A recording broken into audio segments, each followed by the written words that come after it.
Welcome back to The Lead live in Las Vegas. More on our politics lead as we've been discussing. Senator Ted Cruz is catching fire among Republican voters, especially in Iowa, where polls show him winning or essentially tied for the top spot with Donald Trump. So how did this underdog, this guy from Texas, knife his way through the chaos of the Republican Hunger Games?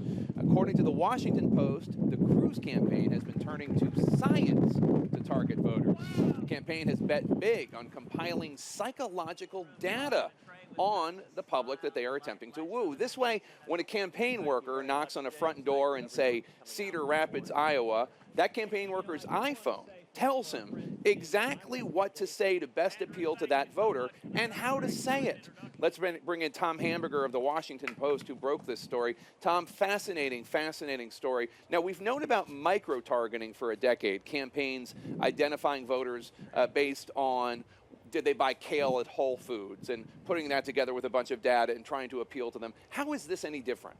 Jake, as you said, micro-targeting's been going on for some years, sort of becoming more sophisticated each cycle as campaigns look for ways to target voters with individual messages. What Ted Cruz has added this time is something that marketing firms have known about for a little while, but it's using what they call psychographic analysis and adding that on top of the traditional lists of likes and dislikes and personal and political preferences. And so it's a more sophisticated algorithm, if you will, that includes an attempt to break down voters in individual households into broad psychological behavioral categories.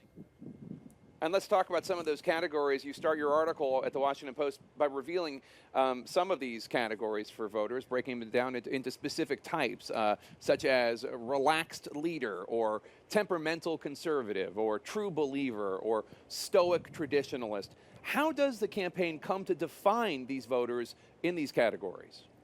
Jake, we went to Houston to the Cruz headquarters in part because we were interested in the same question you are. How did the freshman Texas senator cut through this big field of candidates and come up with now what appears to be a leading position by some polls in Iowa and doing very well in some other states as well? And part of it was by really studying the electorate, relying on data, and making sure that the candidate's message was, in a sense, tailored to the concerns or the personality even of individual voters. The notion being that if you can tailor the language and the approach, you'll have a better chance of winning over those voters. And while it's not the only factor that explains Ted Cruz's success, message obviously is very important, and his campaign describes the candidate's consistency and so forth. They also say reliance on the data has been a very important part of how they've proceeded this cycle.